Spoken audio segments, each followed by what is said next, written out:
I'm 28, male, and have spent most of my life trying to be the good son. I worked hard, never asked for much, and stayed out of trouble. My parents always made it clear they were proud of me. Well, at least until my sister came into the picture. She's 26, and to put it bluntly, she's been a train wreck for as long as I can remember. Reckless spending, poor decisions, and a general entitlement to everything in life. Growing up, it felt like our family revolved around her drama. But I never imagined just how far they would go to enable her behavior. This story starts about 2 years ago, right after I'd been informed that my trust fund, something my grandfather had set up for me when I was a kid, had been completely drained. It wasn't some astronomical sum, but it was enough to give me a secure future and the ability to invest in a house or start my own business. When I confronted my parents about it, I wasn't prepared for what they'd say. My father and mother sat me down at the kitchen table, wearing those pitying expressions that I'd grown to resent. "It's complicated," my father started. "What's complicated about it? Where's the money?" I asked, cutting straight to the point. My mother sighed. "Your sister was in trouble. She had debts, serious debts, and well, we had to help her. Family comes first." I just stared at them, trying to process what I'd heard. They'd taken something that was supposed to secure my future and handed it over to my sister, who couldn't even hold a job for longer than 3 months. Without so much as a discussion. "You had no right," I said, my voice trembling. "She's your sister," my mother said, her tone sharp now. "And we couldn't just let her end up in jail. Or worse," my father chimed in, "you'll recover. You're smart, hardworking. She's not as fortunate." It was like they'd slapped me in the face. I left without another word, but that night I decided I wasn't going to let this go. The first thing I did was contact the lawyer who'd been managing the trust fund. After explaining the situation, he confirmed what I'd suspected. My parents had no legal right to touch the money. The trust was explicitly set up for my benefit, with clear stipulations that it couldn't be used for anyone else. The lawyer explained my options, and though suing my own parents wasn't something I wanted to do, I didn't see another way. The next few weeks were a whirlwind of emotions. When I served my parents with the legal papers, their reaction was exactly what I expected: outrage. "How could you do this to us?" my mother yelled over the phone. "We're your parents. We did what we had to do to keep this family together." "You didn't keep anything together," I shot back. "You tore it apart." Word spread fast through the family, and soon enough, I was being painted as the ungrateful son who dared to sue his parents. My aunts and uncles called, some begging me to drop the case, others berating me for airing dirty laundry. The only person who stayed silent was my sister. That silence ended 2 weeks later when she showed up at my apartment. "You're seriously suing Mom and Dad? Over some stupid money," she said the moment I opened the door. "It's not stupid money," I replied, keeping my tone even. "It was my future." She rolled her eyes and pushed past me into the apartment. "You're so dramatic. Do you even know what kind of position I was in? Do you know what it's like to have people threatening you? Maybe you should have thought about that before maxing out 10 credit cards," I snapped. She turned to face me, arms crossed. "You've always been selfish, you know that? You have everything handed to you, and now you can't even help your own family." I laughed, cold, bitter. "You think this is about not helping? You stole from me, and now you're playing the victim?" Her face twisted into something ugly. "You're going to regret this. Mom and Dad are going to lose everything because of you, and it'll be your fault." And with that, she stormed out.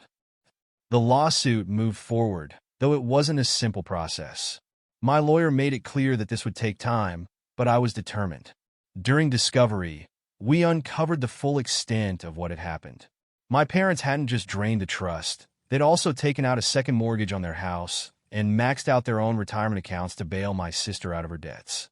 Over $300,000 had been spent on everything from unpaid credit cards to personal loans. And here's the kicker. Part of that money wasn't even used to pay off debts.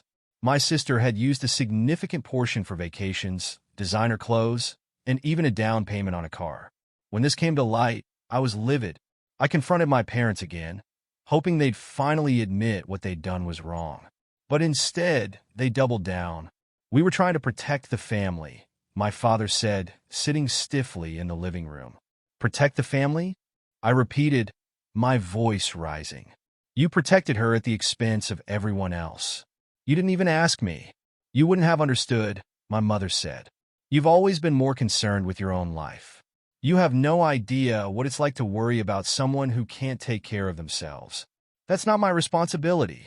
I shouted. She's 26, not a child, and you let her walk all over you.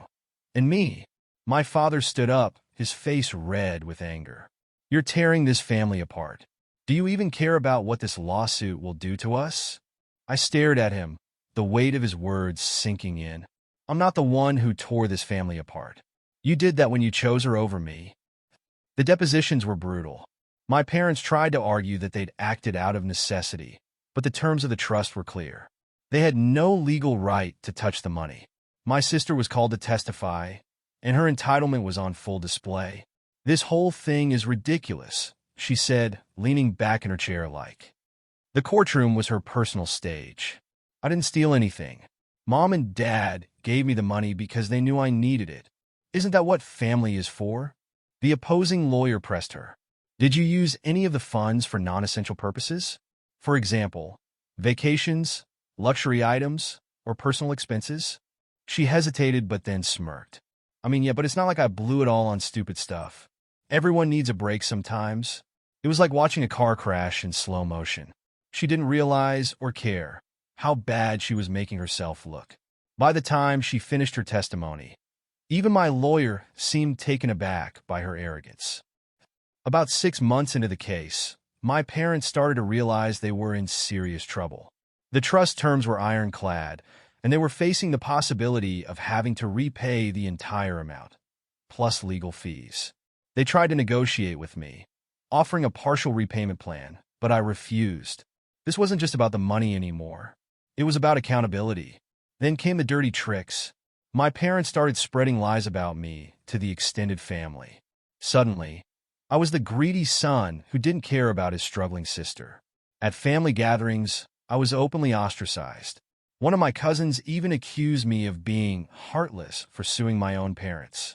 But the worst came when my sister tried to sabotage me directly. One morning, I received an email from my employer, a major corporation, saying they'd received an anonymous tip alleging I'd been embezzling funds. It was absurd and easily disproven, but the stress of having to defend myself at work was overwhelming. I knew it was her. The timing was too convenient. I confronted her directly this time, showing up unannounced at her apartment. You've sunk to a new low, I said the moment she opened the door. What are you talking about? She asked, feigning innocence. You tried to get me fired. You really thought that would work? Her smug expression faltered for a moment, then returned. You can't prove anything.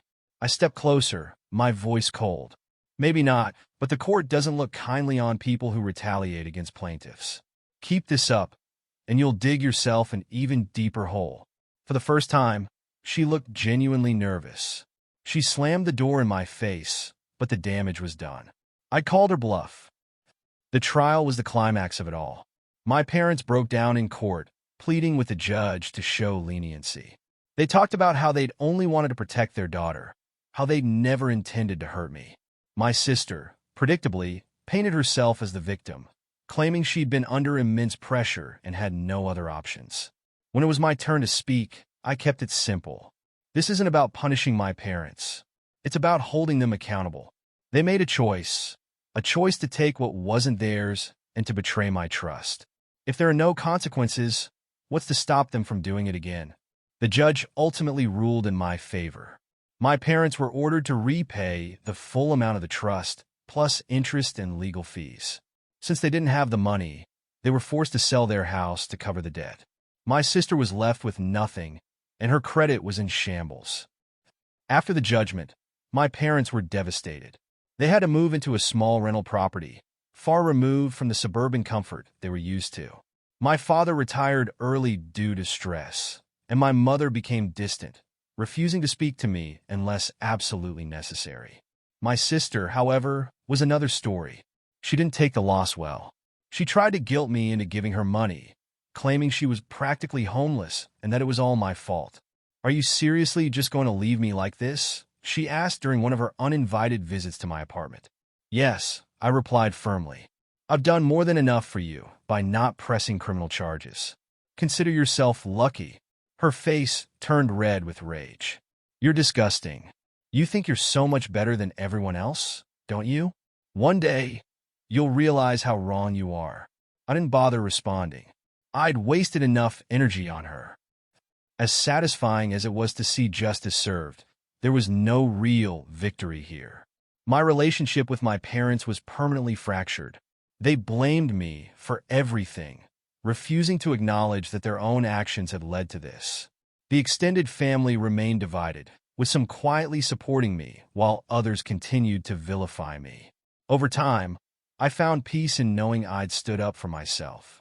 I used the remaining trust money to start a small business, something I'd dreamed of for years. It's been thriving, and I've built a life for myself that doesn't revolve around the chaos of my family. Still, the entire ordeal left me with a clearer perspective on entitlement and the lengths people will go to justify their actions. My sister's manipulations, my parents' enabling, it all stemmed from their belief that I would always forgive, that I would always put them first. They were wrong. For anyone reading this, let my story serve as a reminder. Don't let people guilt you into sacrificing your future for their mistakes. Stand your ground, no matter how uncomfortable it gets. Trust me, it's worth it in the end. Oh, and if you enjoyed this story, subscribe. I got plenty more where this came from.